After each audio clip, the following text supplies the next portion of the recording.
On today's episode of the NordCast, we were joined by Mike Bartner, or Mbonhockey, to talk some PTOs, hot takes, news around the league, award predictions, and a lot more stuff coming up next. Here's NordCast episode 72. Do people in Canada have cable, like other people? We keep this up in the playoffs. I don't care. And at Chili's. Is it a Chili's? Achilles. Finally. You don't know that? Fuck you! Get this guy the fuck out of here! Alright, well, coming in at number 5, I got Anthony Stolars. Now! Jets are winning the cup! Thank you for watching and listening.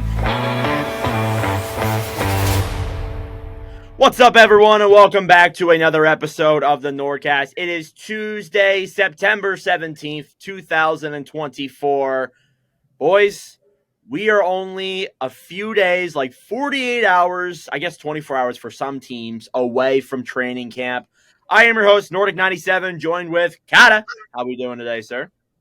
We're doing good. We're living life. That's all I got to say. We're living, we're alive. That's all that matters. No Cole Perfetti extension yet, but he is. Don't remind me. All right, I won't. Sorry.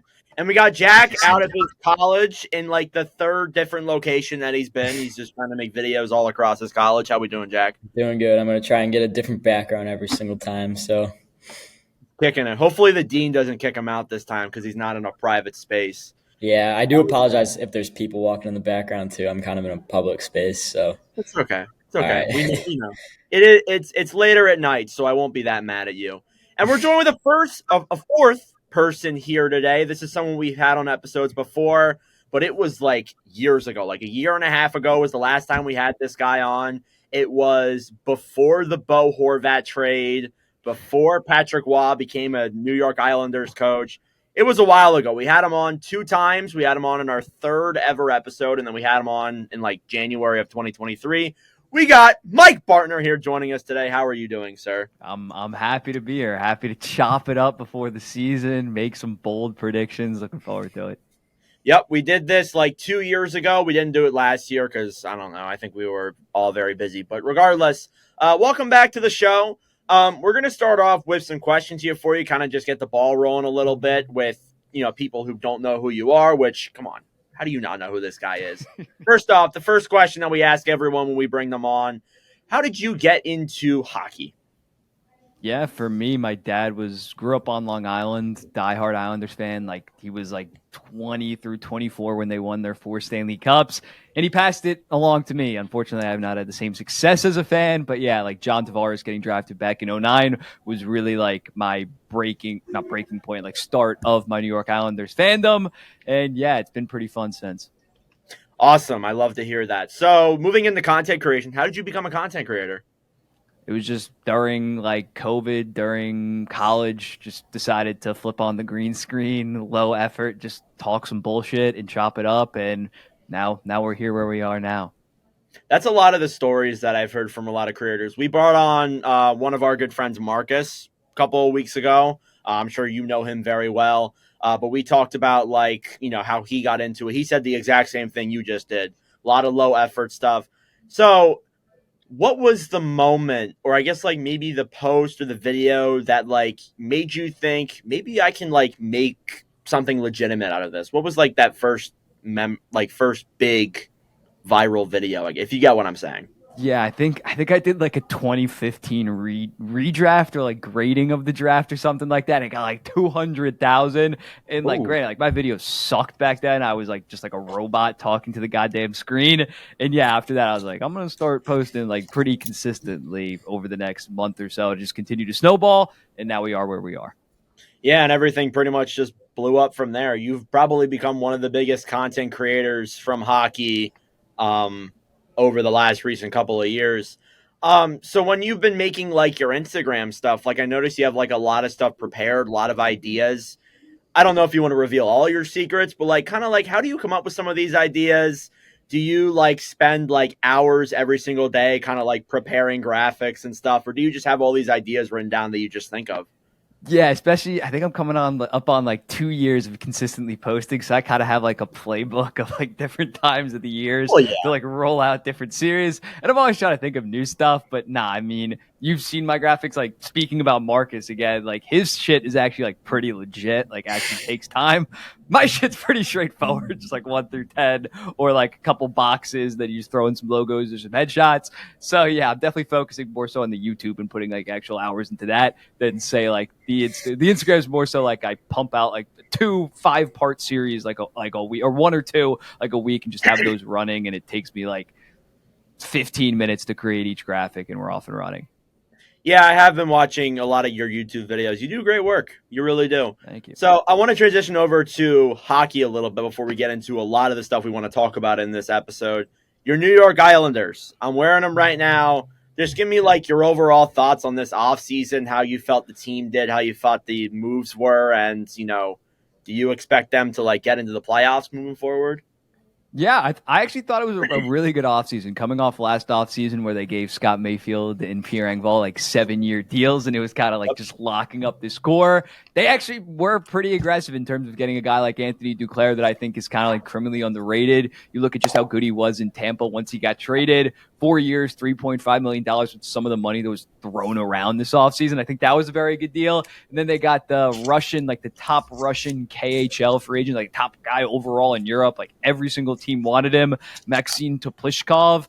I think he could potentially be a solid add in the middle six. Do I think the Islanders are like going to win the Stanley Cup or actually contend at a high level? Probably not, but I feel like people are pretty low on this team considering the fact that Ilya Sorokin had a down year. As long as he's half decent, and he actually did have back surgery apparently this summer, but as long as he's half decent, I think this team is pretty clearly the 7th best team in the Eastern Conference. Not saying they're a lock to make the playoffs, but I think they should probably make it, especially with Patrick Waugh for the first full season. Yeah, I think they are in that range. I think that, honestly, like, people look at them and are like, oh, they're mid. They got a mid-ass future. Their team's mid. It's not terrible. It's not as bad as people profile it to be. I like the blue line a lot. I think if Dobson can have another really good year like he did this past year, like that blue line really just meshes really well together with Romanoff and obviously Pelech and Pulak. Again, with Sorokin, obviously you're looking in terms of like he's got to have a better season this year than last year. And I think he probably will. He probably will bounce back from that. And I like the ads of Duclair and Tishplikov. I think both of them are going to fit in well in the offense, and they were both paid relatively well, too, for their roles. One last question here before I turn it over to the other guys. If you guys play the Carolina Hurricanes again in the first round, what's your reaction going to be? I would be elated to play the Carolina Hurricanes in the first round, considering the fact that I think the Devils and the Rangers are both like clearly better and more dangerous teams right now. And yeah, after Carolina lost a decent amount of their depth, I'm not saying I'd pick them per se, but I think that they would be at their weakest compared to last year where they kind of went all in. I think it's kind of a transitional year for Carolina, so I'd sign up for that right now. If you told me that we were the 3rd best team in the Metro or one of the wild cards and played Carolina in the first round, I'd happily sign up for that. Yeah, I figured your response was going to be that. But if they beat you again, are you going to be like, all right, come on, Carolina. You guys need to stop playing us here. It would be annoying, but yeah, they already have our number. It's not like a third one would be like that big of a deal, but yeah. I'd rather lose them in the first round than like the Rangers or something like that. Obviously. That would be a lot worse for you on social media for sure. No, yeah, they'd be clowning me, even though I'd probably pick the goddamn Rangers to win that series because, again, I do think we are pretty mid, but yeah. Yeah, for sure. All right, you guys have any questions for Bartner? I would say just the overall draft. What would be your overall grade for the Islanders? For the Islanders in the 2024 draft, I would probably go with like an A. I don't even think that's Okay. biased. You look at Cole Eiserman, you look at Pulkkinen, the 6'6" Finnish defenseman that they got. I think, yes, Cole Eiserman at, 19th, 20th overall was kind of a steal. So I'm pretty high on them, I can't lie. Mm-hmm. Jack really wanted Cole Eiserman. That's probably why did. he asked. Yeah. I want an Eiserman too. Yeah. Yeah, and it's crazy because Already the got it. Blackhawks and the Islanders like did that trade like a month before the season to move up from 20 to 18. Right. And then they passed on Eiserman. Yes, it's kind of crazy.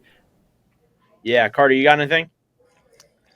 I might have a few things. First off, Bartner, how was the buzz cut? It was a really cool experience. Like first off, like you just feel your head and it's like a little sensation. I don't know how to explain it. Like Yeah, it was really fun, and it definitely stunk because for like 2 weeks I had to like wear a hat no matter what if I went outside. Like that's a serious thing. If you have a shaved head, like you can get skin cancer pretty easily. But yeah, it was a cool experience. And now, as you can see, it's been almost 4 months at this point, and yeah, it's grown back pretty well. I would recommend a man to shave his head at least once in his life. It's a fun experience. All right, noted. Jack, if the Blackhawks make the playoffs this year, I'll shave my head. Okay. I love that. Can we get that in writing? Shake on it right now. You can absolutely get that in writing. I'm shaking on it right here because I don't believe it's going to happen. Carter, you got anything else? Yeah. Last thing. Why are you? This is something I've noticed. I've commented it a few times. I've noticed this in your comments a few times. Kind of when you post captain stuff. Why are you so low on Adam Lowry as the greatest captain in the NHL? he's a very good third line center. Very good third line center, but in terms of like a legit second line center, I'm not too high on him in terms of that. Very good role player. But his captain side though. Oh, I'm sure he's an awesome captain, but yeah, as an actual player, like whenever I do those captain tier lists, it's not based on their leadership. I'm not in the goddamn room. I can't be like writing down there and being like how inspired out of 10 I am on Adam Lowry. So it's more so how they play on the ice. I'm gonna have to send you some Adam Lowry pregame speeches because give me Jack Dillon. That'll bump up his rating of you. Oh my god. All right, well, that's it for the questions we got for you. We kind of want to just get the ball rolling a little bit, get the people to know about you a little bit. Let's get into some news around the National Hockey League. We're going to start off with some of the signings that have happened. I don't think I can really avoid this without just starting off with it. Sidney Crosby re-signed with the Pittsburgh Penguins to a 2-year, $8.7 million contract. That deal will begin in 2025-2026. According to the breakdown for Puckpedia, it will be at first year will be $780K plus $9 million signing bonus with a no movement clause. And then the second year will be $1.09 million with a $6.53 million signing bonus with a no move clause as well. So this will take Crosby up until I think he's 39, not 100% sure. I think it's 39 years old, in that range somewhere, late 30s, early 40s. First off, I want to go to Bartner before I go to everyone else. What was your thoughts on this Crosby extension? Yeah, I mean it's awesome for them. 8.79 for a player that's probably going to be worth, even if he regresses like a little bit, $10-11 million. I think that he's just trying to retire as a Penguin for life, and he's a very unselfish guy. He's already made a decent amount of money in his career, so yeah, he's an all about the team, and yet again puts the team first with this extension. Yeah, I give him a lot of props for this. I think Crosby, he's taken, I wouldn't say he's taken pay cuts because it's just 8.7, which is his number and his birthday. But I do think that this is a great deal. Even at his age, Crosby is still really consistent, really solid player. Carter and Jack, what'd y'all think of this? I mean, was he going to go anywhere else? No. Colorado? Come on. Colorado? No. Maybe. No. Maybe in another planet, yeah. Yeah, maybe another universe, but it's pretty self-explanatory. I mean, we knew Crosby was going to stay. I mean, maybe we've come on the podcast before and made up some stupid rumors. I'm sure Bartner's probably done that before, just trolling people. But we knew Crosby was going to stay at Pittsburgh Penguin. The other signing that I would say is big before we get into some of the other ones, Lucas Raymond re-signed with the Detroit Red Wings to an 8-year, $8.075 million extension. I thought this was a pretty good deal. I thought it was in the range that they wanted to get him signed to. Basically an 8x8. I think it's a pretty good deal. Bartner, what'd you think of this one? Yeah, I think it's very solid by Yzerman. I tweeted it out before, but bridging him out would have made no sense considering I'm pretty low on the Red Wings. I don't think they're going to be that good for the next 2 to 3 years. They're more so like a team built for 2027 to 2031. So getting him on this long-term deal, and last year alone, he was probably like a $7.5 to $8 million guy. He's their franchise number one forward, most likely going forward. If they actually want to be a contender, he needs to take those next steps. So yeah, we've seen it before with other guys like Stützle, Jack Hughes. Not saying he's going to be as good as those guys, but lock up your young guys and let them grow into the deal. Yeah, this is a great contract. I think that, again, it sets the Red Wings up for the future. However, I do want to transition into this. I'll ask you guys your thoughts on it in a second, but there have been talks that Moritz Seider might get a bridge deal around $8.5 million. I don't know if you guys have heard the same thing that I've been hearing, but apparently that seems to be the rumor. I would imagine we're going to hear it soon. Same thing with like Jeremy Swayman. We're probably going to hear that within the next couple of days. But yeah, what was your guys' thoughts on the Raymond thing and the Sider thing, Carter and Jack? Go ahead, Carter. Well, I think that the Raymond deal is a great deal. I think we saw his potential this year. We saw it in his rookie season. He had kind of a little bit of a sophomore slump.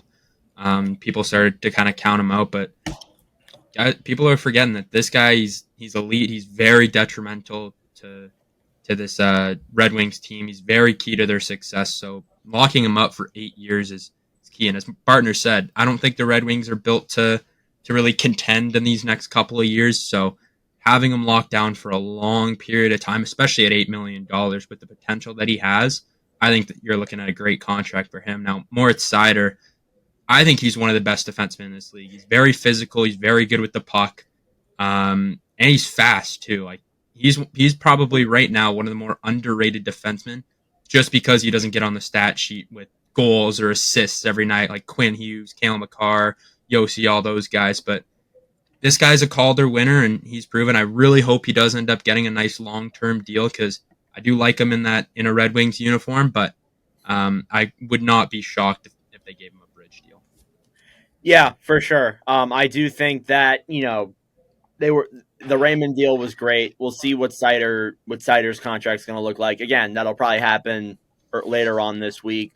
I want to transition over to the Dallas Stars because they have made 2 extensions today. One of them was literally like 10 minutes ago, or I guess now like a half hour ago. Time flies. Esa Lindell was the first one earlier today, signed a 5-year, $5.25 million deal that will begin in 2025-26. And then Thomas Hartley, one of the remaining free agents, signed a 2-year, $4 million contract with the Stars as well. I think the Hartley deal is a steal. Great contract. You get him at such a great value for a defensive defenseman. Lindell, I don't know. Barner, what do you think? Yeah, Lindell, there's some risk. It kicks in when he's 31 years old. He has been so good defensively the past couple years. So if you're Dallas, maybe the final 2 years of that deal will stink, but you can probably move him out for like not that much of a cost at 5.25. Thomas Hartley deal, I love. Guy had 47 points at 23 years old last season, 15 goals. And yeah, Jim Nail, in my opinion, I trust him with the extensions. He's basically hit like every recent extension out of the park. Robertson 4 by 7.75. Heiskanen and Hintz were like both 8 by 8.4. So like, I'm not going to doubt Jim Nill with these extensions, and I think they're both very good. The fact that you have that down by memory, the fact that you know Robertson's by memory is actually like crazy. a lot of time spent on Cat Friendly and Puck I Media, man. I don't blame you. Rest in peace, Cat Friendly. Carter, Jack, what did y'all think of this? Yeah, I mean, that's a core defensive piece of that team, and obviously they're going to be contenders for years to come, and I think locking them up is a good thing for them, and yeah, I think overall great signing for Dallas. Yeah. Carter? That's a heck of a signing. Yep, pretty much. Yeah, I got no words. It's a good signing for them, but few more pieces here. Jonathan Berggren signed a 1-year, $825K contract. I almost said $825 million. I hope not. But good deal there for another RFA. Peyton Krebs signed a 2-year, $1.45 million deal. Krebs, again, it's a solid contract. It gives him basically the chance to make that Sabres team finally produce like we've been hyping him up to for years. If not, he's probably going to see the end of the NHL after that contract. He's probably not going to be on the Sabres. James Van Riemsdyk signed a 1-year, $900K deal. He was one of the remaining free agents left. There were a few other teams that were in the mix. There were talks of him going maybe to Seattle on like a pro tryout contract, but obviously that never happened. I think Van Riemsdyk wanted an NHL contract, and I think that's probably why they held out so long. And Columbus is in the need for forwards right now, unfortunately, because of what happened a few weeks ago. But Van Riemsdyk, good signing. There have been talks that they're looking to get another forward via trade. No idea who that forward is. Don't ask. But we'll see how that develops in the next couple of weeks. And then 2 more pieces here. Utah RFA Victor Soderstrom signed a 2-year deal in the Swedish Hockey League. So there were reports that they had a stalemate with Soderstrom. He's a 2019 draft pick. I believe he was drafted like 11th overall by the Arizona Coyotes.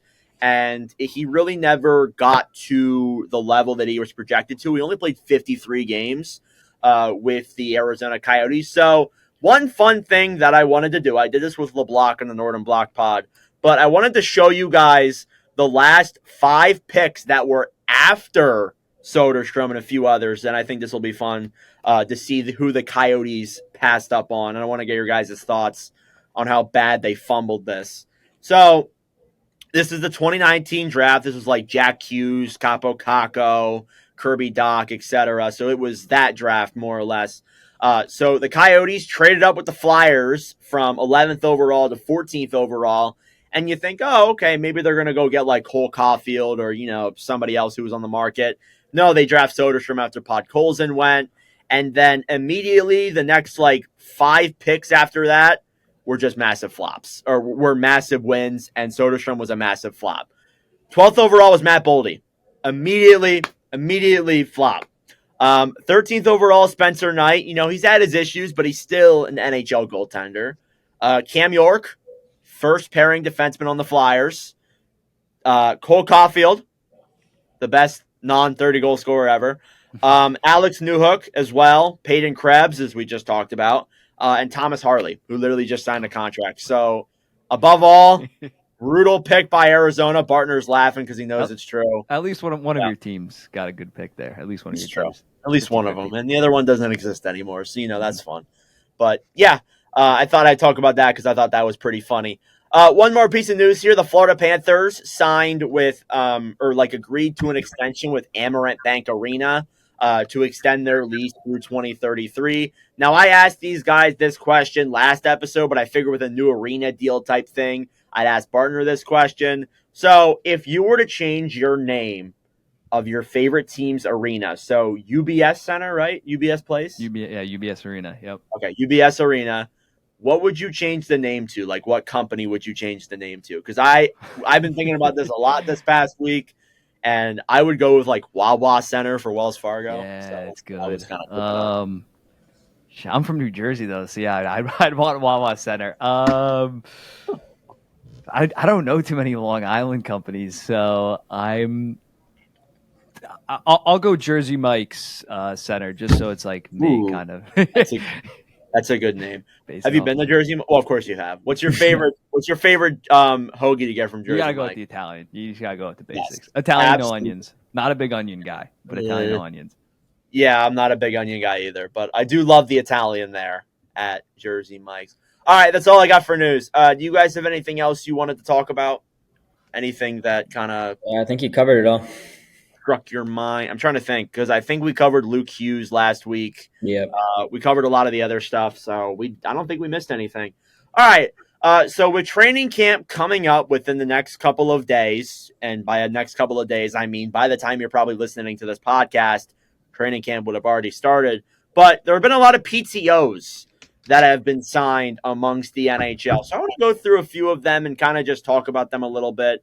Trying to pull up my list here of the pro tryouts. I can't find it. I had it up earlier. Now I can't freaking find it. But to keep myself distracted, Bartner, Matt Martin signed a PTO a couple days ago. What were your thoughts on that? I think it's Lou just extending courtesy, hang out with his friends, good veteran presence. I'd be shocked if he's actually on the team come opening night. Probably. They also said, too, that, they're not going to bring back Clutterbuck either. Yeah. That's what I heard as well. So, yeah, nothing too much there. I'm trying to find the PTOs, man. I know Nikolai Kuhlman signed a PTO as well, and also Kalen Addison, too. That was incredibly interesting. I don't really know how that's going to go. But I guess, hey, all the power to him. All right, I think I found the list of all the guys who are on PTO. Okay. All right, so we'll start off with Tyler Johnson going to the Boston Bruins, and we're kind of going to play this game of whether you guys think they're going to make or not. So if you think they're going to make it, say make. If you don't think they're going to make it, say not. All right, we get the game. All right, let's go. All right, Tyler Johnson for Boston. Make. No.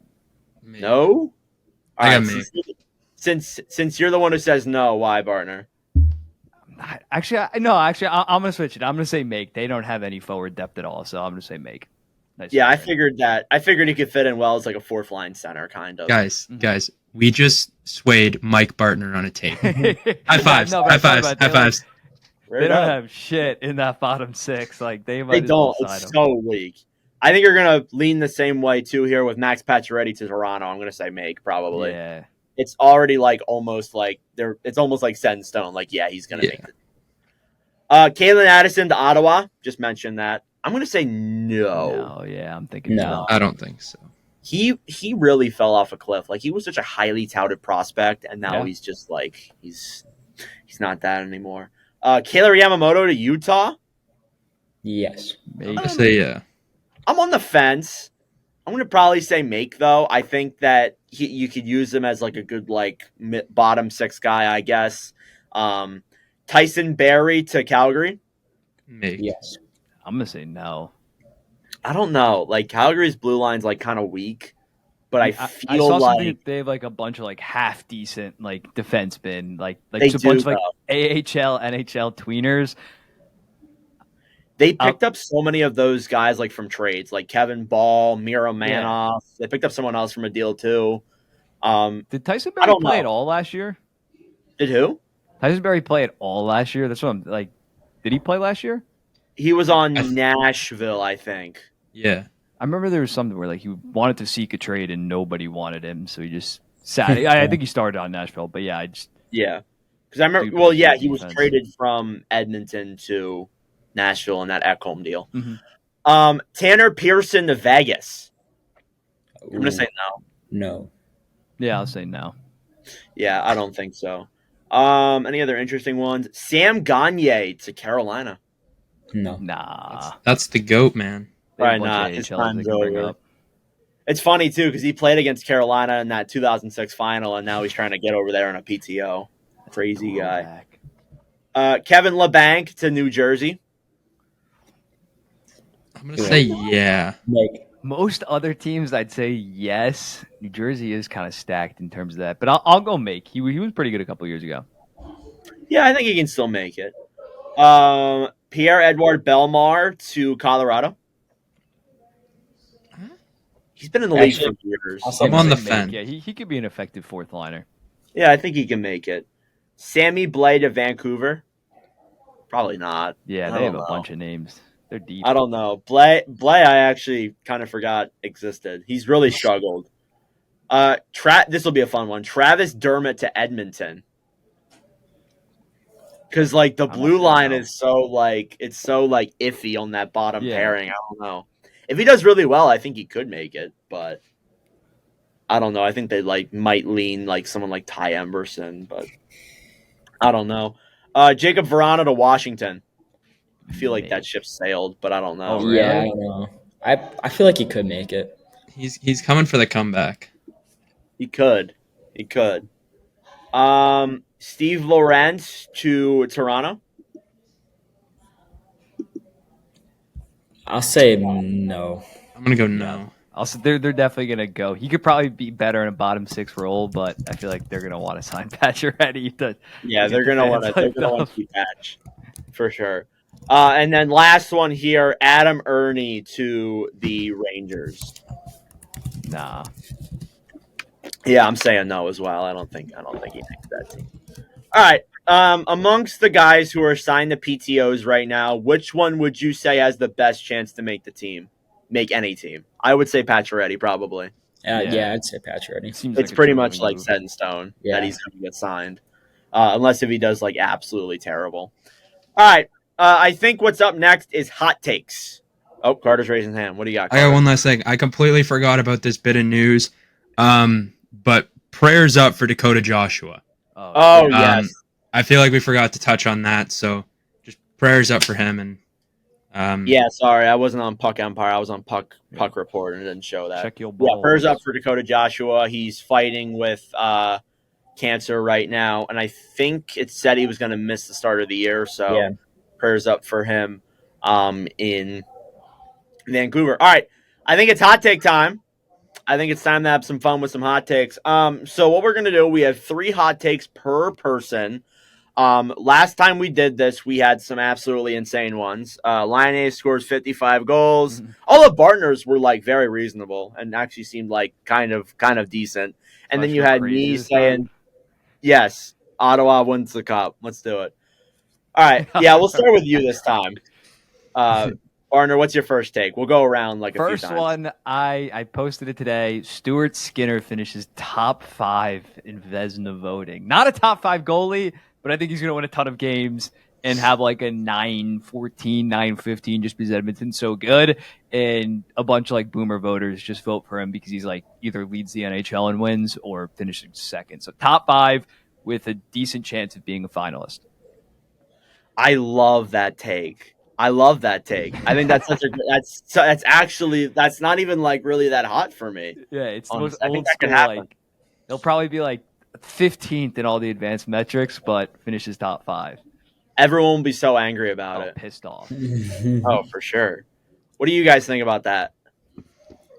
It's hot. It's a hot take. It's hot enough to classify it as hot take, but kind of seeing how he like ended the playoffs last year, I think you could. Yeah. It's a reasonable enough hot take.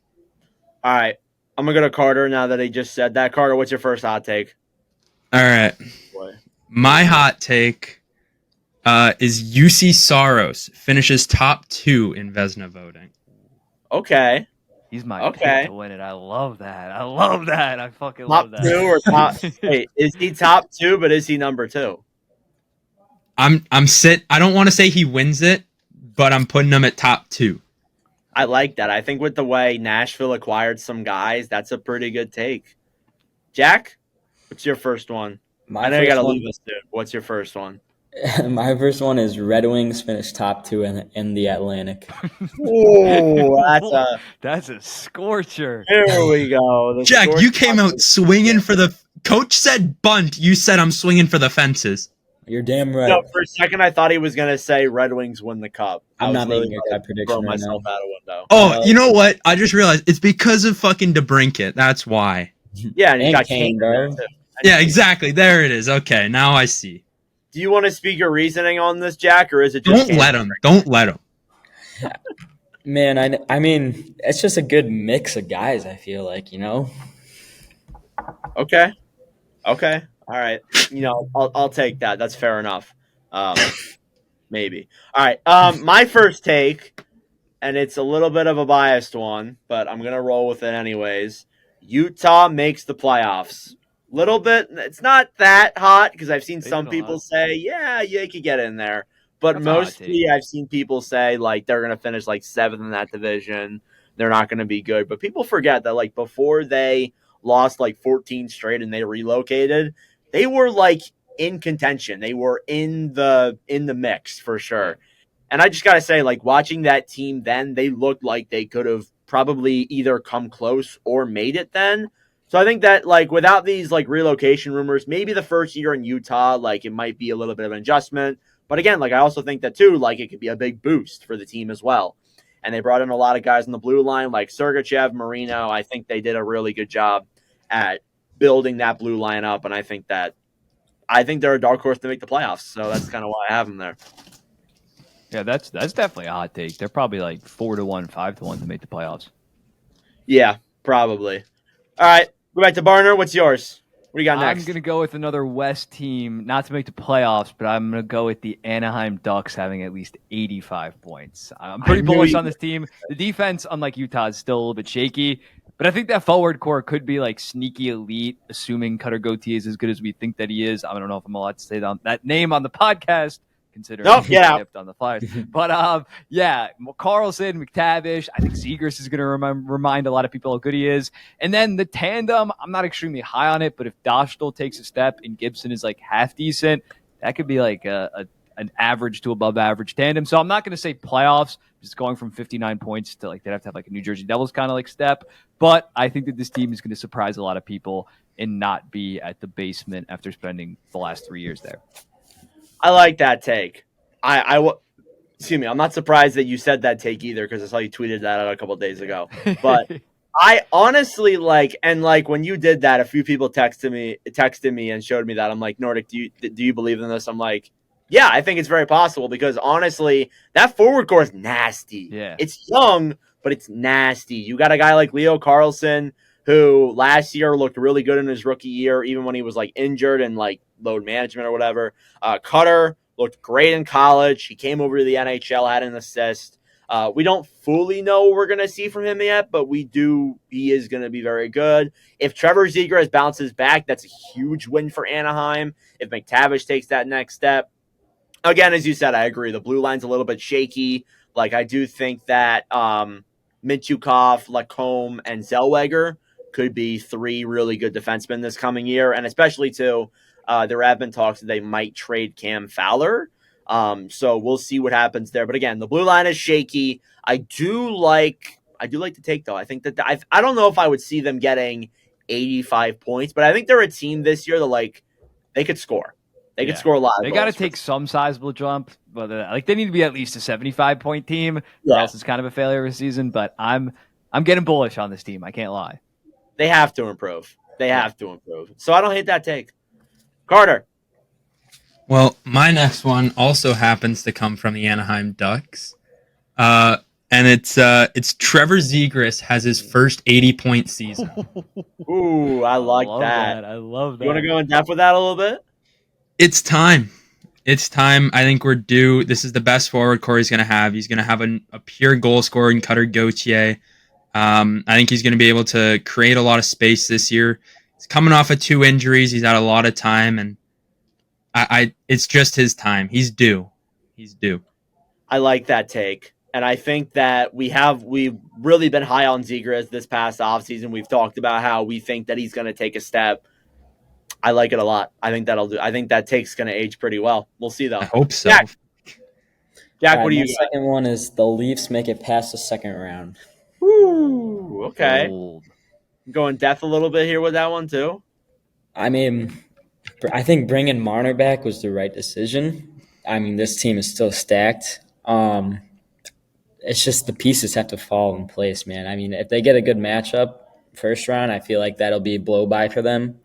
But, I mean, this has got to be the year they do something, and I feel like they'll be motivated enough to do that. So, all right, I'm looking at what Blackhawks on the Maple Leaf roster here real quick before I actually on McCabe and No. You know who's on that roster. Check that backup goalie spot. Oh, Anthony Stolarz. Damn. Yes, sir. That's why he went with it, because Stolarz is there. he's going to carry. So let me talk about the Leafs a little bit. That forward core, it's a good first line, solid second line, and then it's just I don't know. They got David Camp, though. Yeah, but David Camp isn't a game changer. I'm sorry. I'm kidding. I'm not a huge fan of that bottom 6. I think I'm higher on it than most people are. I like Holmberg. I like Duer as a good fourth line option, but again, I don't really like it, to be honest. The defense, though, I will say, is better. One thing they wanted to really point out is their blue line. They brought in Tanev on a long deal, but it's still, they needed a defensive defenseman. They brought in OEL, which I was a little bit on the amount he was getting paid, but I still think it's a good deal. And then, of course, they bring in NordCast legend Stolarz on the back end. So, obviously, I think they made a few good moves. I really odds are, if they're at best second in the Atlantic, they're likely going to play Boston again. And if they don't play Boston, they're probably playing Florida. Their best case scenario is maybe they finish where they play Tampa somehow. That might be the only way where I could see them winning, maybe, but I don't know. I'm not really of the opinion. I don't know. Bartner, you have any thoughts on that take? Oh, yeah, I can definitely see it happening. Oh, okay. All right. Move on from that then. My take is that we talked about a couple days ago, or at last episode, that Vancouver, they're dealing with issues with some of their forwards, they're dealing with issues with some of their goalies. I think, and this might be a hot take, Well, this is hot take, so it is a hot take. The Canucks are going to pull a New Jersey Devils and miss the playoffs this year. Ooh. So make some Canucks fans really angry. But you got to think about it here.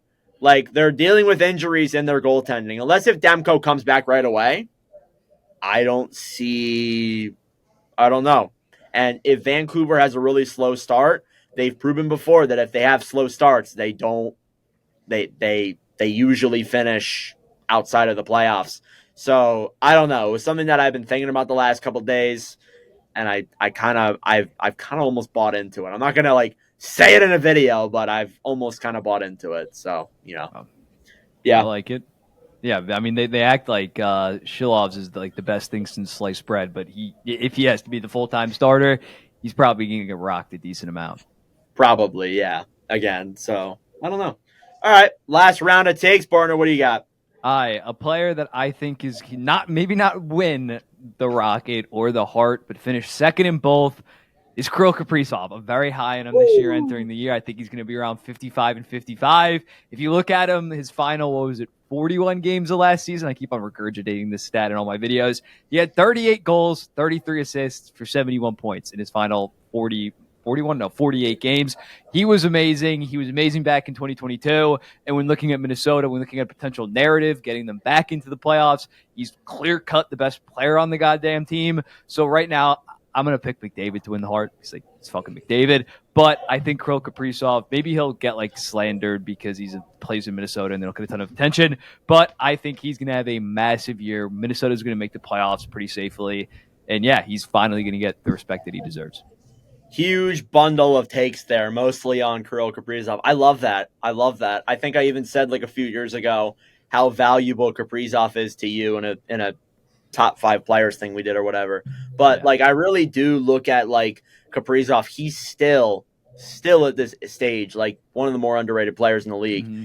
He has carried that Wild team time and time again. I do think that he's surrounded with better line mates now than he was like 2 years ago. I like Boldy, Erickson. You know, there's guys there now. Like the young guys have really developed and they're there ready to play. So I mean, again, if Kaprizov can play at that level that he did in the second half of the year, if Minnesota has a good start to the year and not just an abysmal start like they did last year, the goalie tandem can't shit the fucking bed like last year. Basically, if that doesn't happen, then I think that they can probably fight their way into a playoff spot for sure. They're just battling probably with other teams in their division, to be honest, like Utah, Winnipeg, Nashville. You know, so we'll see what happens there. All right, Carter, what do you got? Last take. All right, the dogs upstairs are barking, so I had to mute. So good thing I'm talking now. My last take, I don't know how hot this is going to be. I got Miro Heiskanen to win the Norris. Ooh. I think that's like 9-1 right now. That's spicy. Okay. So I think I'm going to be really high on Dallas this year. I have him as my MVP for the Dallas Stars. And I think the defense is going to be what takes them really far because we already seen how elite that offense can be. So I'm really banking on this defense stepping up and playing that offensive role as well as Heiskanen's a great two-way defenseman and his skating and all that. I think he's got all the tools to do it, like a Quinn Hughes and Cale Makar. But I think this is his year. So I'm taking Miro Heiskanen to win the Norris. That's one hell of a pick. Canucks fans are really mad at you right now, but that's one hell of a pick. I like that. Yeah, Jack, what do you got? Last take. All right. I have Laurent Brossoit becoming a top 15 goalie in the league. Per game last year, he was like top 5, maybe even the best. Yeah. So was Stolars. Wait, who said Stolars the best? Just wait. It was him. It was him. Stolar. I mean, just look at Stolar's stats, man. Yeah, he was crazy. He was crazy. Don't look at the games played. Just look at his stats. Yeah, we goated. Yeah, I mean, I don't know about top 15, but I would probably see Mrazek over him, to be honest, because Mrazek I thought played decent. He wasn't that bad at all last year. Yeah, I don't know. Carter, what do you think? What are your thoughts on this? I want to hear. With the smile on your face you had when he said it, I want to know what you think. I mean, I've gotten to watch this guy so much as a Jets fan. He's one hell of a goalie. He's a great backup. He's a good fringe starter as well. Top 15 though? He's still young, isn't he? Is he? Oh, he's like. I don't think so. I think he's in like his 30s. Is he? He's definitely up there. He played in Winnipeg for like years. Let me I find thought he out was- for you here, Jack. Then he like randomly went to Vegas, just won a cup, and I was like, yeah, I'm gonna go back to Yeah, I Winnipeg. know. And now he went to the I worst thought he team. was like 28. No, he's 31. He's 31. Okay, well, I mean, he's had one heck of a career. Don't get me wrong here. He's Yeah. a Stanley Cup champion. He's Yeah, he's got gonna play good the most stats, games but this like, season he has in his entire or most games in a season this year by far. The opportunity's there. Really? Yeah, I guess. Well, yeah, I mean, like Winnipeg did win the Jennings Trophy, which is like the least goals allowed by goalie tandem. So I don't know. We'll see. We'll see how that plays out. My final one. It involves the good old boy in Washington. We're going to the Metro. Alex Ovechkin not only breaks the goal record, but reaches 900 career goals. So he's got to get, I think, 47 goals this year. Wait, no. I think it's 47 because he's 41 away, right? And 894. I think it's 47, 48. So basically a 50 goal year from Ovechkin. wow. I think he can do it. Like in the second half of the people forget how he struggled in the first half of the year, and the second half of the year he tore it up. And I think I can't remember what I think he finished with 30 goals around that range. So I think if he can have a good start to the year, have a good second half, again, like I think he could do it. And I think that even like breaking the record isn't really a hot take because I think it's going to happen. It's probably going to happen. Like if he doesn't break it this year, he's going to break it very early next year. But above all, like I think that he can do it for sure. But we'll see if the longevity, and I also think too, like with the players they brought in, yeah, they were good ads. But I also thought that some of the reason why they brought him in was to help the goal chase. Like Mangiapane, Yeah. come on. He's They gonna went aggressive. dish pucks to Ovechkin. Like, come on. Dubois, if he's not lazy, that's gonna work. So I don't know. That's a I don't know what big you guys if. think about that. Well, yeah, it's a big if. I know Carter's not that big on Dubois at all, but I don't know. Kind of been thinking about it the last couple of days. I like it. So yeah. All right.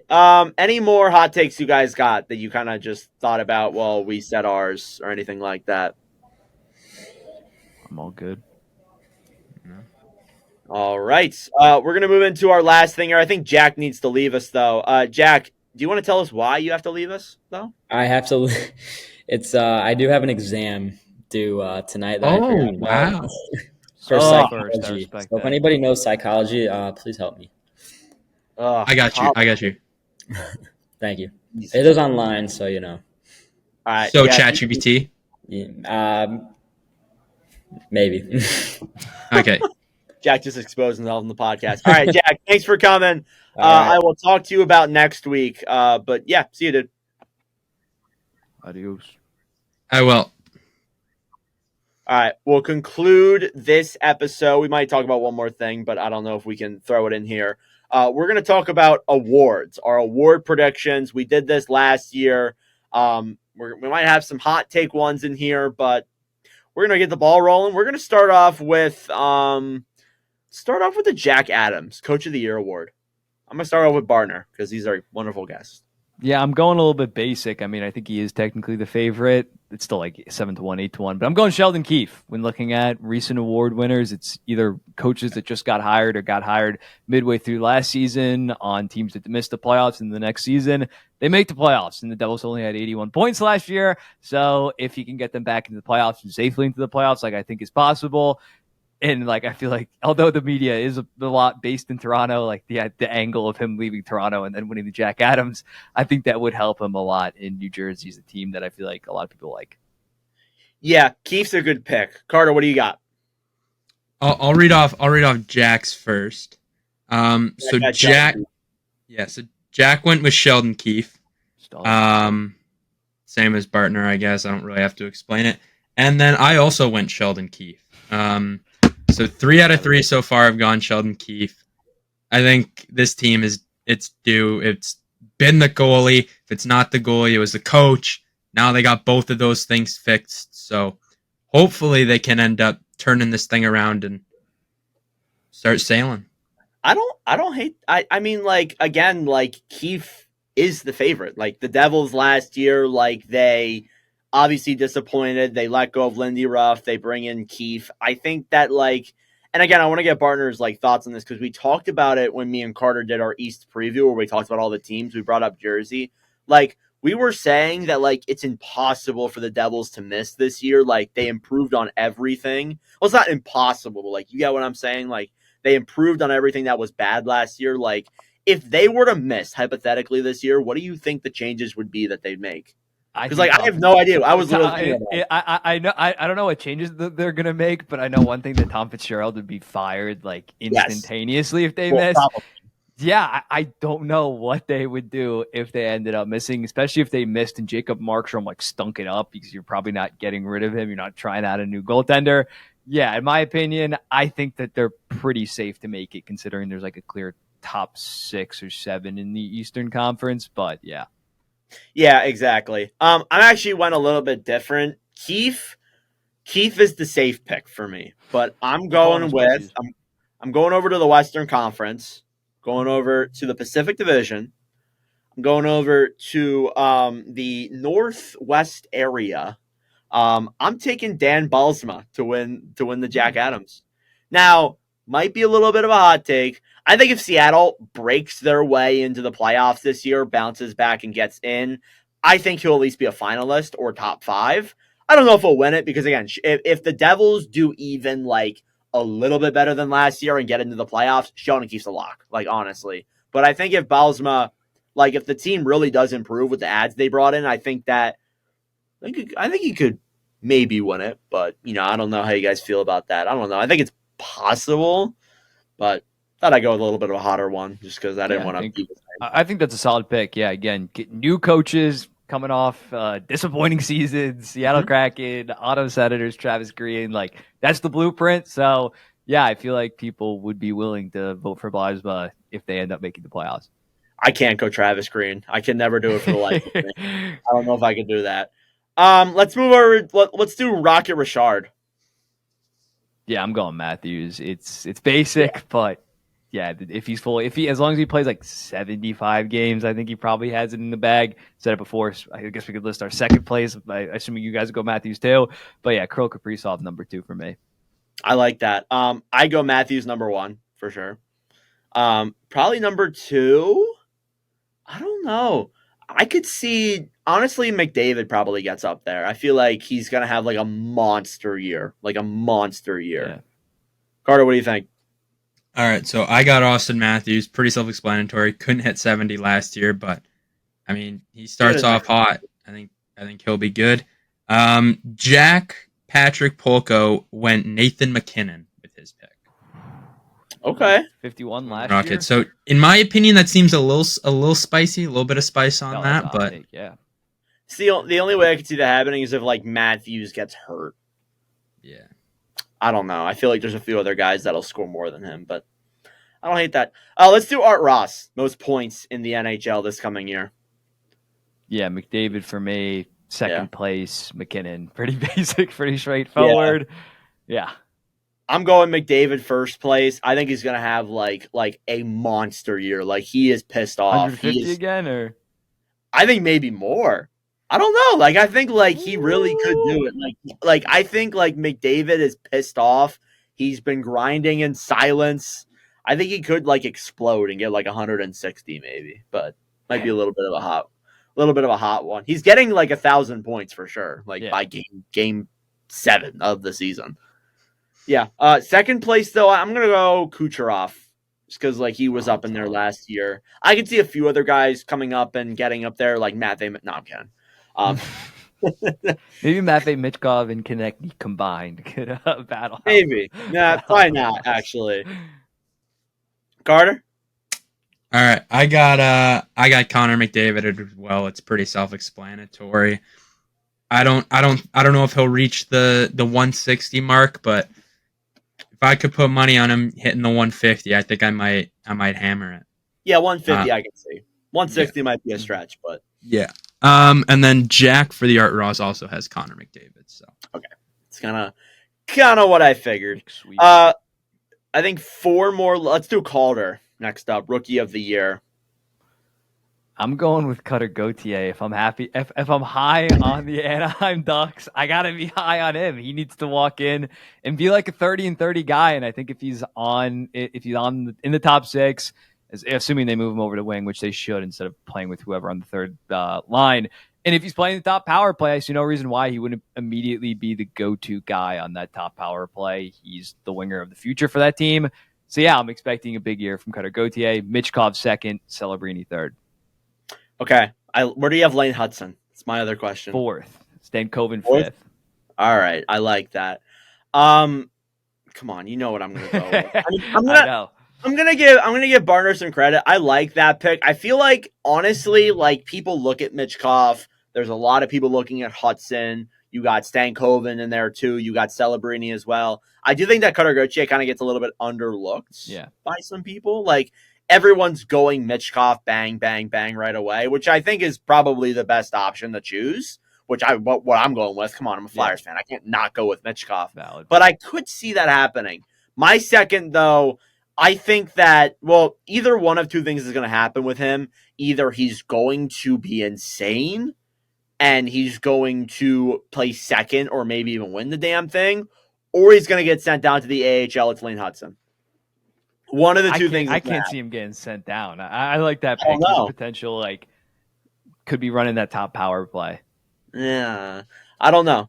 I'm not as high on him as some other people are, but... Wait, didn't you just predict him to be second? Oh, wait. You're right, I did. Well, yeah, no, that's higher. There's a lot of people... No, a lot... No. I was trying to figure that out, too. No, I'm not running on a script, all right? Hold on. I'm going to put him second for Calder. I'm not as high on him as some other people. Because other people have what? Have you looked at Twitter? He might be on the first power play. You're like, who cares? He stinks. Like, Jesus. I didn't say he stinks. I don't know. Like, I see so much hype around him. I don't necessarily buy into all of it. Yeah, but Canadians I think fans that he can be really good this level, year. Yeah. Like some people were saying that he's going to be the next Cale Makar. I'm like, are you kidding me? You got to tune out the Montreal fans. Like they're just insanely biased and psychotic. Well, yeah, obviously. I mean, the Michkov to Minoff argument's the biggest thing. Let's not get into that. Michkov 1, Hudson 2. Carter, what do you got? I got Flyers boy Matvei Michkov winning the Calder. He had a year in Russia when everyone thought he was going to be there for 2 or 3. He came over here. He looks excited to be in Philadelphia, which I am so happy about, because if he came here and he looked upset to be in Philadelphia, I'd start getting really upset and I probably wouldn't pick him for the Calder. But he looks excited to be here. He looks ready to play. Looks like he's having fun out there. He scored in his rookie debut. Wasn't a Matvei Michkov goal that we're used to seeing in the KHL. Right over the circle, snipes at top corner. Little greasy goal, so he's not afraid to get in the corner. So I think he's due for a nice little rookie year. And I'm excited. I'm so excited to watch Flyers hockey again. Jack also has Michkov. I just gotta say, like, the amount of excitement around Michkov in Philadelphia, like, I feel it here. Yeah. Like, it's wild. I had a teacher come up to me and say, like, are you excited to see Michkov come and perform? I'm like, hell yeah. Like, the amount of excitement around this guy is unreal. Carter, who would be your second place guy? Is it the guy you're not high on, Lane Hudson? I'm kidding. My second guy, I think I'd say Macklin Celebrini. We've already seen what he can do as a 17-year-old against 20-year-olds, and how he still just absolutely dominated, like 20, 22-year-olds even. Like, there might have been some 23-year-olds from COVID rules, like, and he dominated them. So I don't expect him to dominate at the same pace he did in college, but I still expect him to be a top pairing guy for sure. For the San Jose Sharks. That's the team. Yeah. I like that. I like that pick. Jack had Michkov. I don't know if I said that yet. Yeah, he said his second one was Frank Nazar, by the way. Oh. Well, that's probably would have if we asked him that and he was still here. For sure. All right.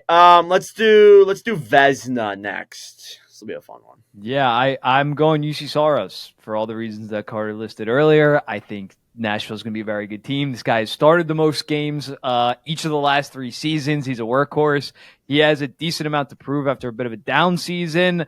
Yeah, I'm high on UC Soros. I think he's been criminally underrated in prior years, and with the finally having the team around him that like can actually get him a shit ton of wins, I have him winning. Second would be Swayman, who I'm pretty high on. I think he's going to show up as like the legit number 1, 55 to 60 games. And then third, Shesterkin, kind of basic, kind of straightforward. Guy's a stud. Yeah, as long as Swayman signs.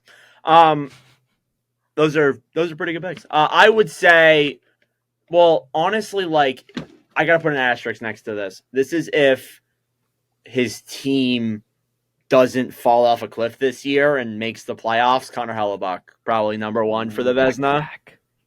Yeah, back to back. I don't know the last time there's been a goalie that's won back to back. Honestly, I'm trying to think. Might be Brodeur.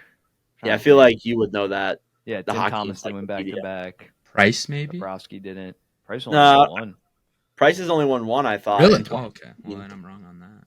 Yeah, if yeah, let's not get into that. Yeah, so Hellebuck 1, Shesterkin 2, probably Swayman 3. So it's kind of like the same as Bartner. I'd probably have Saros around like the 4 area. I don't know. It's a matter of like if Nashville does really excel, then he probably can get it. But I don't. Yeah, that's what I got. Carter. I got Igor Shesterkin to win the Vezina. So I don't have Saros at my 1, although I can very easily see it. Obviously, I got Saros at the 2. If I had to go with 3, it's the guy who's carried my hometown for way too long. It's Connor Hellebuck. Yeah, Jets legend Connor Hellebuck, for sure. Yeah. Who did Jack have? Jack, I think, had Hellebuck, right? Yeah, he had Hellebuck to win it, and then Broswell to come in second. Yeah, most likely. All right, 2 more. We got Norris up next. Norris, I've glazed him too much to not pick him. I'm going with Adam Fox. Last year, 73 points in 72 games is as consistent as it gets defensively over the last 3 to 4 years compared to some of the other top defensemen. Second, I'd go Roman Josi, decently high in the Predators, and he had 85 points when like the Predators' offense last year was just like one line for the most part. And then third, I have Kel McCarr. If Kel McCarr if you guaranteed me that Kel McCarr played 82 games, probably pick him to win it. The dude just gets like religiously hurt every single season. So I'm going to go with more reliable guys like Adam Fox and Roman Josi. I thought you were going to say Zach Werenski for a second. I was like, oh, boy, I do glaze him a lot. I'm not Norris. I mean, I think the Blue Jackets are going to suck, but if he was on a better team, maybe. Yeah, obviously. My pick, I'm gonna go with Roman Josi. How about it? Like it. I think like it's kind of for the same reasons why y'all said Saros. Like, I mean, like Saros is a great goalie, but I also do think like Nashville, way better team this year with some of the ads they brought in. Josi playing with probably Brady Shea on his left side now, really good. I think he's a right defenseman. Yeah. I think. EA released their things. We're not even going to talk about that because it's like a video game. I don't really care. I know Bartner made a video on it. Going back on topic, Josi, I think he is going to have someone playing on his right side who's going to really help out, right or left, whatever. But I do think that he's going to probably win it this year. Second, I'd go Adam Fox. Third, I'd go Kel McCarr. Respect. Got him? Well, I've already said who I got to win the Norris, Miro Heiskanen. That's right. I think second I'm gonna go Cale McCarr. Third, I'm expecting a big breakout. This is his time. He's not gonna be disrespected anymore. I think Nordic might know where I'm going with this. Give me Josh Norrisy. For a second, I was like thinking like, is he gonna bring up Norrisy? And I was also thinking like, oh my god, is he gonna like do like Cam York or something? Please don't. Yeah, I like those. Morrissey, I don't know. Morrissey's like the same thing as Hellebuck for me. He could get up there if Winnipeg doesn't fall off a cliff this year. Like again, that blue line is brutal. That's what I'm saying. That blue line's brutal, so he's gonna literally have to carry it. Yeah, like he has the last couple of seasons. Every season since Buffalo. Yeah, Jack had Quinn Hughes. He actually had a lot of like repeats. So, finally, the Hart Trophy.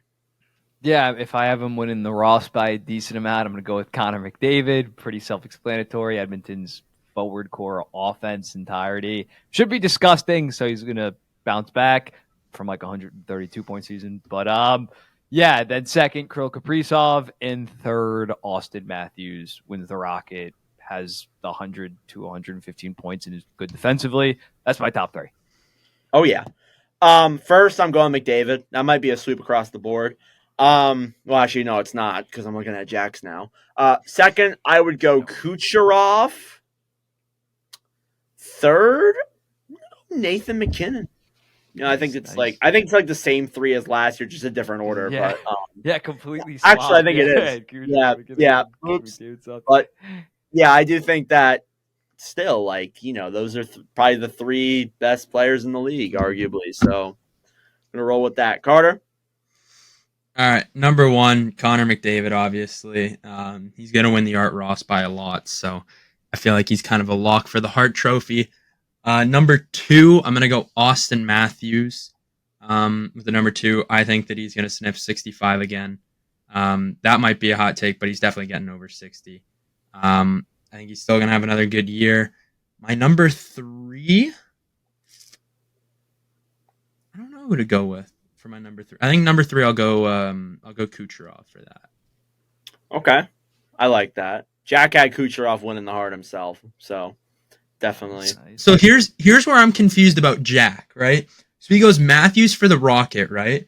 Then McDavid for the Art Ross, but Kucherov for the Hart. I'm so confused where he thinks. Don't question. Jack. Sorry. He went McKinnon for the Rocket, not Matthews. My bad. I'm so lost. Don't question. Let this guy cook, or don't let him in the kitchen. I don't fucking know. One of the two things. When was the last time someone's won three different things? Wait. That happened last year. All right, moving on. Moving on. I have two more that I wanted to give out, kind of ones you guys can think on the spot here a little bit. Breakout candidate. Player, not a team. You go first if you thought of it. You probably have an answer. I did think of it. I'm going to go with I lost him. I was going to say Owen Power. Or no, wait, no. Yeah, Owen Power's one. Shout out to Matty Beniers. That's like a re-breakout, though. What, Beniers? Yeah. Last year was a really down year for him, though. But he broke. You know what I'm saying? If he goes to 70, I agree. But if he just gets back to 60, that's just like a bounce back. Well, that was his rookie year. Yeah. I guess what I'm saying, once you break out, you can't unbreak out. And he broke out his rookie year. Okay. I don't know. I'm not going to be critical. All right, fine. Breakout candidate, Matvey Michkov. Let's go. Carter, I think I know who you're going to have, but who are you thinking? I don't. You gotta let me think here. This is just off the top of my head. He's going to play a lot. He had a good rookie year, so I guess it's not that much of a breakout, surprising. But I think Connor Zary in Calgary could just be top line, top power play. He's been especially how weak that team is. What? Especially how weak that team is. Yeah, that's what I'm saying. He's not going to be contributing to a ton of winning, but could I see him sniffing 60 points? It's possible. It's definitely possible. Somehow Jägerson and Govich almost had 50. He had 30 and 30 last year. Yeah, he cooked last year. Yeah, made that Foley deal look like a win. Carter, you still thinking? Oh, I can't remember if this is who you're thinking of, but I got two, and they both come from the same team. Okay. So my first one is Bowen Byram. I'm expecting a big season out of him. I think that Buffalo defense is so good, and especially if he plays with Darlene or if he plays with Owen Power, that is going to be a great punch for him because I don't think that he's going to fall off from that 1 or 2 spot. So I think Bowen Byram's going to be my guy. And then this one is, Bartner, you can say if it's a re-breakout or not. I don't really know. Underrated Dylan Cousins. Yeah, his highest point total was 68, but then he had a horrible year last year. Or not horrible, but a down year. So I don't know if you want to throw in the flag on that one and challenge it, but... Carter, I thought you were going to say Zegras. Yeah, but then I got scared about a re-breakout. So then I like panicked, and then I was like, oh, I don't know, Dylan Cousins. What is Zegras' career high though? Like 45 points? No, it's like 65. 60. No. Oh, is it really? It's like the same thing as Cousins, but I was like, I'm so scared of this. So okay, fine, I'll go Trevor Zegras because I was just so scared of Bartner just being like, He has to be validated by Bartner. No, because you said earlier in the episode that you thought Zegras could get 80 points for Zegras would Okay, is 80 good enough for a breakout? Yeah. Like if Beniers gets 70, that's breakout. But if Oh, he gets, like, okay, 60, then I'm gonna go Trevor Zegras. Then. Yeah, that's valid. That's valid. All right. Thank you. I got my Bartner validation. I'm happy again. Regression candidate. Somebody who had a good year last year that you think's gonna retract a little bit. I got one. If you guys need me to think. Yeah, I'll take this first. I guess if they're on the same line, maybe it's not going to work out. But I just talked about him. I think Jaeger shared Govich's underlying analytics were pretty dog shit, and he shot like 18%. And the Calgary Flames are not going to be that good of a team, and I think that they're probably going to play some of their young guys a lot more, like Connor Zary or Coronado. So I think Jaeger shared Govich is probably going back to like 20-20. Most likely, yeah. That wasn't who I was thinking of, but I do think that that's very possible. I have to go. Like, I cannot see a world where this man scores 50 again, Zach Hyman. I cannot see a world where he scores 50 again. He is playing with McDavid. Power play, man. But I don't know. I think he regresses a little bit, but not like a ton. That's my biggest thing. All right, Carter, what do you got? Give me 1 second here. There's one player I'm thinking of, but I need to see. Bartner, I got one more after this. I'll let you think for it. It's bounce back candidate. Bounce. Yeah, you can. Not even ears. Yes, sir. I got mine in mind though. I don't know who to take for regression. I'm like looking and I'm like can't find players. Oh boy, he's thinking here. Guys, I'm panicking. I should have given him this before and not given it. Yeah, I don't know why you didn't. I'm like scared. Carter's not a quick Don't piss anybody off. Oh God, I need my Bartner validation. Think. Who had a breakout year last year? I don't know. I don't remember last year. Oh my God. Do you want to just say no one and move on? I'm just gonna say no one. This is taking too long. Okay, all right. Next up, bounce back candidate. My pick is Tage Thompson. Solid. I think like that's the only valid one I've had. But the guy can like honestly like last year was such a down year for him, not just for him, the whole Sabres team. So I think he can bounce back from that. Yeah, I'm sticking in the Atlantic. I think even though he was still like 70 points in 75 games, Tim Stützle is getting back on track, getting back to the 90s. That's a good pick too. Open up. But yeah, I think he's gonna be good. Carter?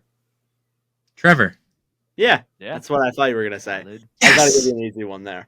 All right, that's all I got for those kind of questions. I have 7 questions here that the fans submitted today when I mentioned that we're talking to Bartner today. So we got a few here. They're not going to be that big. Spend a little bit of time on them. We'll start with the Islanders questions. LMH_623 sent us 2.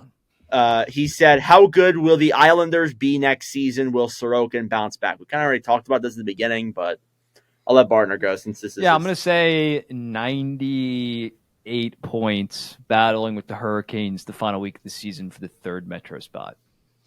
I like that. And the Sorokin thing?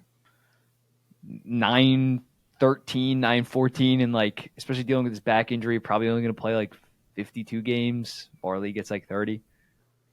All right. Will Tishblikov surprise everyone? Yeah, just because absolutely nobody outside of like the Islanders fan base and like the diehards really know about him right now. So, yeah, I think he can be like 20-20, which would be pretty big for a team that lacks depth or doesn't have a ton of goal scorers. Yeah, pretty much. This one, we got 2 here from our producer, Shane. He says, where can you realistically see the Montreal Canadiens finishing in the standings? League standings.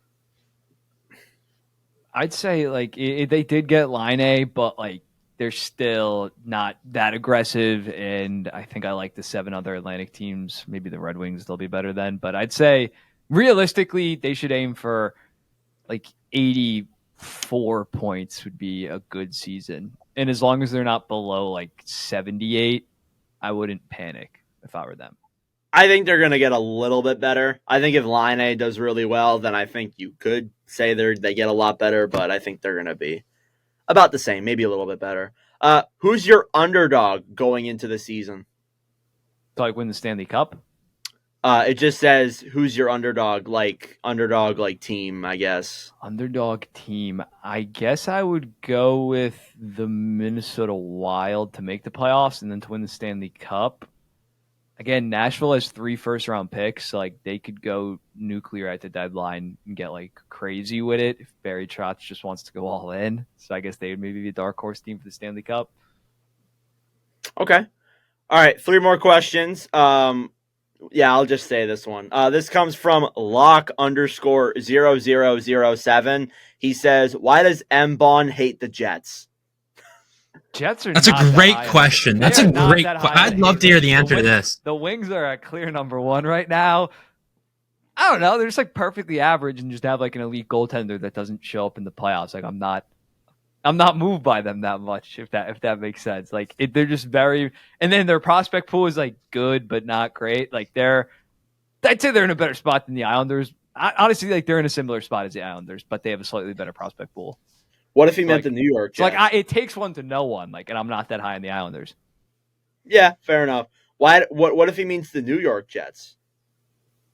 Wait, well, why do I like the New York Jets? We're winning the Super Bowl this year. I'm optimistic. There we go.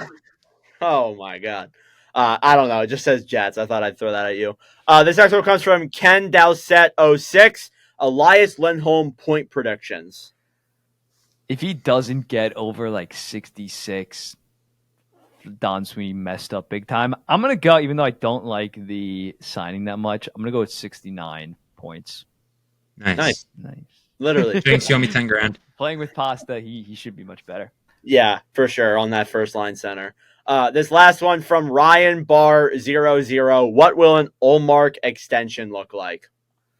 In Ottawa, it's going to have to be like, I think like 5 or 6 years at $8 million probably to keep him there. Because if he hits the open market, someone's going to pay him like a disgusting amount. He'd be, assuming he's half decent in Ottawa, he'd be like the best goalie to hit the open market since Bobrovsky, I guess, in 2019. So like they're probably going to have to overpay a decent amount because he's a pending UFA. It's Ottawa. So yeah, I'd say like probably kick in when he's like 32, 33, so 32, I think. So 5 years, $8 million. Seems about fair. Most likely. That's kind of where I see the range of him getting. If he leaves, though, then that'll be a disaster. Yeah, that'll be bad. Yeah, that's all I got. That's all we got. Bartner, thank you so much for coming on. It's always a great time when we bring you on to an episode of the show. Man, thanks for having me on. We got to do this more often. I don't want another 1.5 year break. Oh, I won't let that happen. We'll bring you on probably like early next year again. Maybe we'll go meet up for a game out of the blue. Dude, definitely. No. He's got to come down for the Flyers Anaheim game. Yes. Yeah. Oh, dude. I will fucking be there for that. That's gonna be the booing. Is gonna. When is that? All right. Do you know what date that is? It is. I think it's in January. I think it's a Sunday or Saturday too. It's Saturday. So it's like a sold out. Like a 6 p.m. game. So all right. So who's splurging on a suite? Come on. Who's Nordic? Sweet. Nordic, you're getting a suite, right? Oh, the tickets as it is are already expensive as hell for that game. Dude, come on. Nordic, I know you got that money. Hang on. No, let me go look at I do not have that money. I'm literally so poor right now. Nordic, just trash the Nordcoast fund and let's dump it all on a suite. Yeah, facts. I haven't even put money towards the Nordcoast in like a year. No, I want to bring this up. You look at like the games around it. Flyers Maple Leafs, $44 cheapest ticket. Flyers Stars, $39 cheapest ticket. Flyers Panthers, $48 cheapest ticket. Flyers Red Wings, $51 cheapest ticket. And then you got goddamn Flyers Ducks, $92. Yeah. Again, Flyers don't have that much to look forward to. They're going to fucking hate watch that game. And they're so glorious to that. Realistically, who's coming down to Winnipeg for Jets Penguins? Oh, that's another good hate game. I think the the Gautier hate is even worse because at least Oh, you guys got- Philly fans are worse. Well, because especially because like if you guys got Jaeger, so you could arguably be like Jaeger's going to be better than Gautier at this point. Flyers fans, it's tough to be like, I'd rather have Drysdale in the 39th overall pick, and especially I think the Ducks are going to be good, so I think that pick could be like 45th. Pain. Sucks being a Flyers fan. I will say this though: if we're bad, that's the best thing that could happen to us. Honestly, Yeah. we get a top 5 pick. Yeah. I think I don't know if it Appreciate saves your our thought on future, that. but it makes it look a lot better. Yeah, For sure. you can get a franchise piece. So I looked up the suite cost. It cost $546 for 2 tickets. So I guess I'm taking one of you, and it's probably not going to be Carter because I got to fly him out here. That's actually not that bad. I thought it'd be worse, honestly, for that game. I now- agree. Jeez. Now he's thinking about it. Yeah. All right. Well, that's all I got for episode number 72 of the NordCast. I forgot to talk about NFL at the beginning of the episode. I do apologize for that. Just touch Good. base on it a little bit here. Falcons beat the Eagles. That's about all you need to know. The Jets won, so that's Bartner's team. That's great. We actually play the Jets Thursday. So like literally we only get like a 3-day break. So Patriots. have fun, We, Bartner. we do not play. It's the Patriots, dude. Oh, I'm reading it wrong. I'm sorry. Dude, come Play on. the Saints. My bad. I wish we played the Jets because we probably win. I No, we would not. don't know. Did you not? Did you watch the game? Don't even ask that question. You know I didn't watch the game. Oh. Yeah, exactly. All right. I need Aaron to, Rodgers would pick us apart. I need to end this episode here because I've made so many errors today. This is not a Yeah. We gotta Partner. get that. Thank you for coming on. Where can the people find you? Thank you for having me, and Mbonhockey on Instagram and TikTok, Mike Bartner on Twitter and YouTube. Thank you for having me. Love you, boys. We got to do it more often. Yes, sir. We got to do it. All right. That'll conclude this episode of the NordCast. Thank you for watching or listening. Roll the new intro. I'll see you guys. Thank you guys so much for watching or listening to yet again another episode of the NordCast. If you enjoyed, please subscribe down below or follow us on Spotify and Apple Podcasts. If you want to follow us on TikTok, we are at NordCast. If you want to follow us on Instagram or Twitter, follow at NordCast_. That'll do it for this episode. I'm Nordic. Thanks for listening from all the crew, and we'll see you guys in the next episode.